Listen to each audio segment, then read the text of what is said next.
All right, everybody, it's your boy Rich coming at you with video number 2 of my journey on getting a private pay client.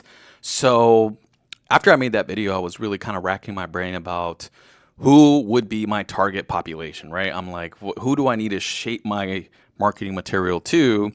And I was like, is it a profession? Is it a certain gender, maybe? Is it an area, right? Like, I was just thinking about these things. And the next morning when I woke up, I was brewing my coffee and I kept thinking about it. And then, boom, I got hit with a phrase that I think we've all read on several Psychology Today profiles. And that is the high achiever, right? We've read that. I'm sure you've read it. People that work with the high achiever who deals with perfectionism, stress, imposter syndrome, whatever. And I was like, what is a high achiever? Like, who is that? What is that? Am I a high achiever? I mean, maybe in some things I am, and some things I'm certainly not. And I was wondering about this high achiever. It seemed a little ambiguous, a little broad. I'm like, what is that? Who is that? And then I was thinking even about their financials, and I was thinking to myself, well, if a person is a high achiever, they're probably in a position of power and authority, i.e., they probably have more discretionary income to spend for private pay rates, right? So I was like, well, maybe they have more discretionary income than maybe a average achiever or even a low achiever, right? Why does nobody specialize or niche down on low achievers and average achievers? Just want to throw that out there. But anyway, that's probably a video for another time. But all right, so anyway, I was like, oh, maybe I need to start shaping my marketing material to high achievers. And interestingly enough, I pulled up my book that I've been reading for the past couple weeks, Power, such a great book. I highly recommend it. I got it on Thrift Books, and as you can see, the previous owner did a number on it as far as their little stickies. But I got to chapter 10, and chapter 10 is really what I want to talk to you today about.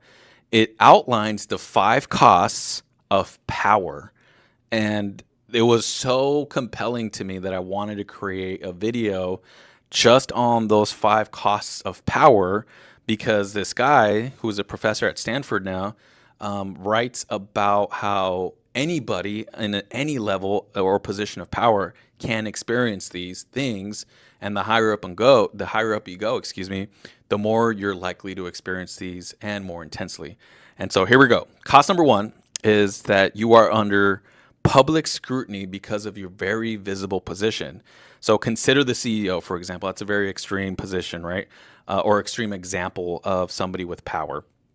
They're very visible, they're in the public eye, and everything they do is subject to scrutiny and likely to go on the tabloids if they make a mistake. So a lot of CEOs, for example, are always managing others' perception of them, right? What they post, who they hang out with, what they say, how they treat their employees. And not only are they having to do that for themselves, but they're doing it for their staff, for their company, their family, their friends, right? Who they associate with, business partners.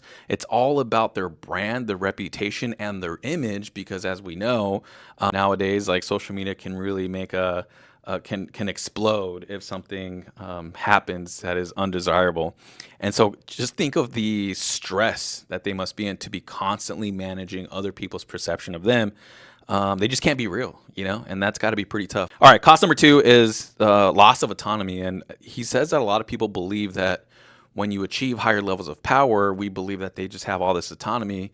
And he talks about how that couldn't be further from the truth.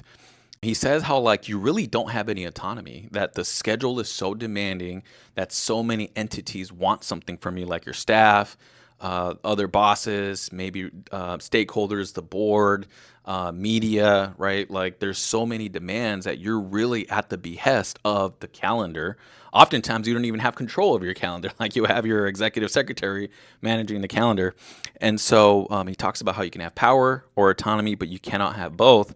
And interestingly, a lot of CEOs spend 60 plus hours at the office or doing work related activities. And out of the remaining hours in the week, a very small fraction of that is spent in time alone. And so I can only imagine what that could be like for a person with power. All right, cost number 3 is the time and effort required to achieve a position of power. And what he talks about is that we can all basically understand that it takes time to rise in the corporate ladder.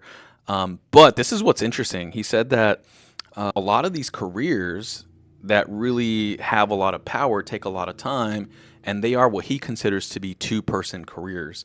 And nowadays, it could be male or female that's rising the corporate ladder, and that it could really be tough to be the partner of the individual who's rising the corporate ladder, not just because of the domestic responsibilities, but also because of their role in helping that person achieve success, such as entertaining colleagues, entertaining the bosses, going to company events, and you're part of the brand of that person that's rising the corporate ladder. And so that could be taxing. And you know what's really crazy is that I've never seen any clinician out there niche down to help the spouses of high achievers or the partners of high achievers. I've seen several high achievers, but I've never seen anybody niche down to spouses of high achievers, except one, I think, Katie Webb, who I interviewed on the podcast out of California. She was hosting a group for spouses of medical professionals. So just something to think about if you're looking at pivoting your niche, or if you're working with the high achiever population and maybe you're like, I want to refine that a little bit further. I don't know, just something to think about. All right, so cost number 4 is trust dilemmas. And people in positions of power, as he talks about in the book, are surrounded by yes men and yes women. And these are individuals who do not want to rock the boat. They don't want to get fired. And they do everything the boss says. And what that leads to is that this person in power gets used to getting their way. And you can imagine what that could be like in the house, or even outside and doing other functions, And what he talks about is that we as humans have this natural proclivity to be self-righteous and to believe our own hype. And if you're surrounded by a bunch of yes men and yes women and you're the center of gravity and you're constantly going to and fro and people are getting things done for you and they're at your beck and call and you're an important figure in the company, or the agency, then we start to feel a certain way. And that could lead to a cascade of effects down the road.